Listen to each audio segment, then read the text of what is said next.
to be starting to talk about the Americas. Well, the Americas before they were America. We're going to be talking about the area of Central America. Well, who lived in Central America? For a long time, we didn't really know. We knew there were cultures there, but they were kind of covered up with jungle. So when archaeologists came in, they had to dig through the jungles to find all of these unusual pieces of evidence that a people lived there.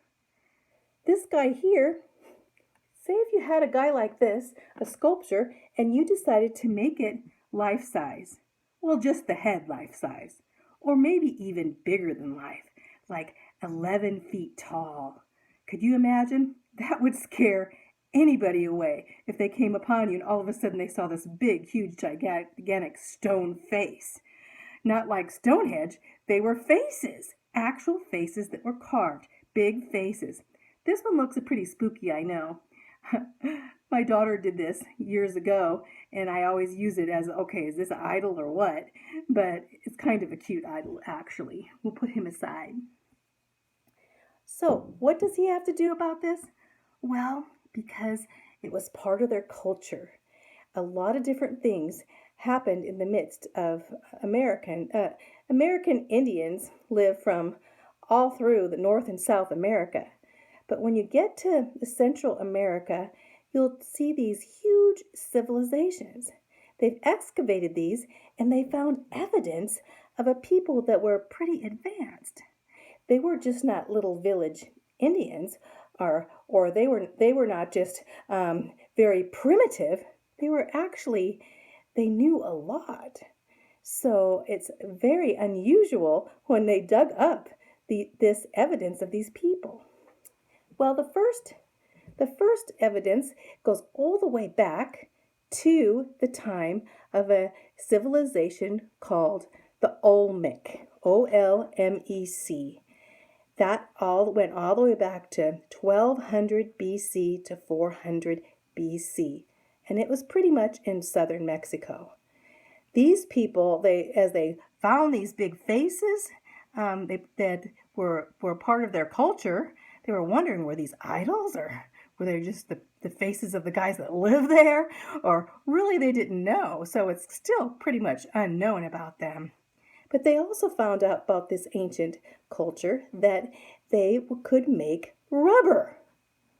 You know, we have rubber on tires and rubber mats and all these different things were made out of rubber.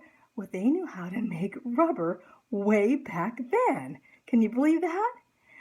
They took rubber. They went to these trees. They called them rubber trees, actually, and they mixed the juice of the tree with some moonflower vine. Can you imagine how they ever figured that out? They mixed it up and then let it dry, and it turned into rubber, and they'd make things out of it. They also had very large pyramids, similar to the Egyptian pyramids. As they dug through, they found more and more pyramids. It's kind of crazy. How did they know how to build pyramids? They also had these enormous head sculptures. This one doesn't look so realistic, but those, you can look at them in your book. They look kind of like real faces of real people, don't they? So we don't know if these were just to scare away the other jungle people or what, but at least it's kind of unusual that we find them. Maybe it's just they wanted to have their own face on a big portrait, a big sculpture. I don't know. Well, these guys, this Olmec, influenced the next culture that was called the Mayan culture. We don't know how the Olmec civilization disappeared and the Mayan came about. That's kind of a mystery, but it happened. So the Mayan civilization takes over. They're not really sure when, the Mayan civilization took over, but we know we can look about 250 AD, that's after Jesus. Jesus' life 250 years after, that the Mayan civilization was thriving. That means it was humongous. In fact, they had built cities and temples and pyramids and plazas and even sports arenas and played ball games. Can you imagine that? They had like 40 big cities and probably 5,000 to 50,000 people in each city. So up when you count that all up, it's probably a total of 2 million people living there in a big culture. Just like, you know, going to New York City or something now. Even New York doesn't have 2 million or the millions, as you put the millions of people together. That's how many people lived there in the midst of Central America in the jungle-like climate. What else did they do? Well, they built terrace farming. So they had a lot of unlevel areas and mountainous areas, and so they would build flat areas on the mountains as they went up, terraces they call it terrace farming, and that's where they put their gardens. That's where they would grow their food. That's kind of advanced.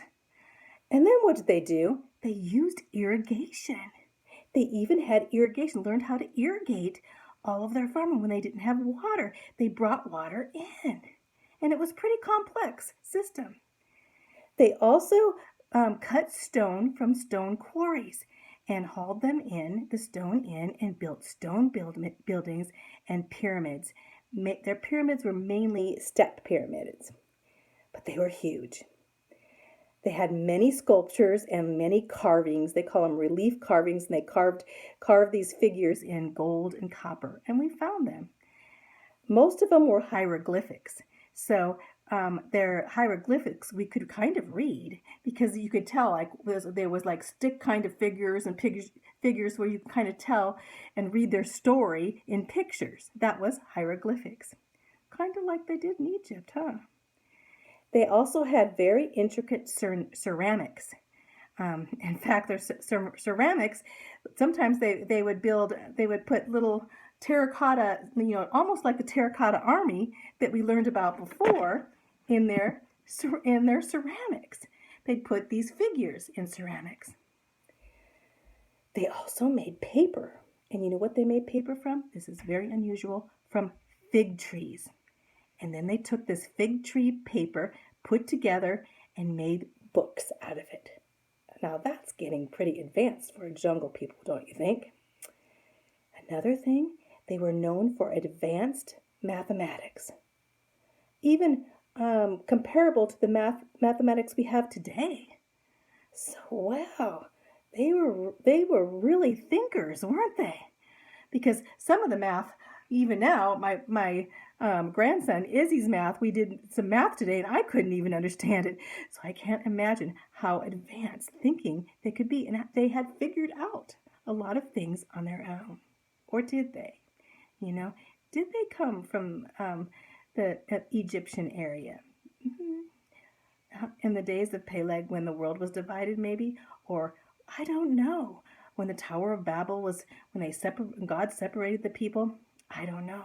We don't know those things right now, but we know that they knew a lot of things similar that they already knew, like in Egypt and in the Middle East. So let's go on about this ancient people. They studied the stars. They studied astronomy. They lined up the stars in such different ways that they made a very accurate calendar. They also made charts of looking on as best they could on the moon, made charts of the moon and charts of Venus, studying the stars and studying the planets. Without telescopes, you'd think that'd be pretty hard, but they did it. They predicted solar eclipses. Now that is really advanced. Predicting solar eclipses?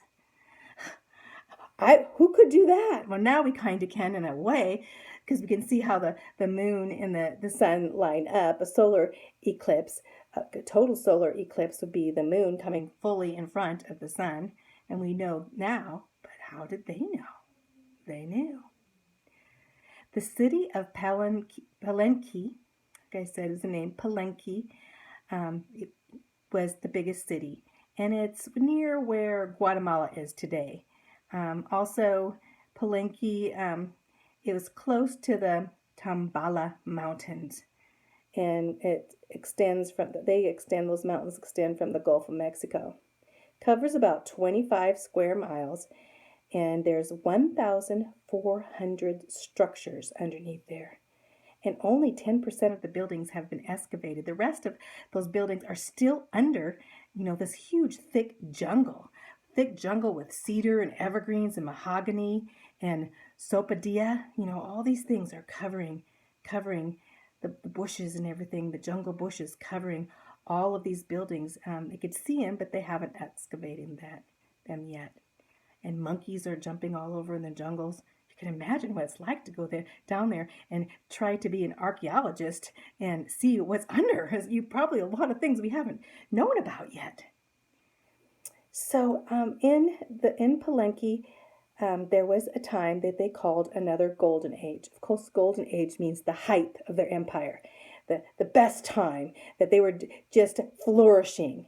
Well, during the golden age, they found one of the rulers, one of the king. I wouldn't know if we'd call him a king, but he was the ruler. His name was Pacal, and he was the Mayan ruler from 615 to 683.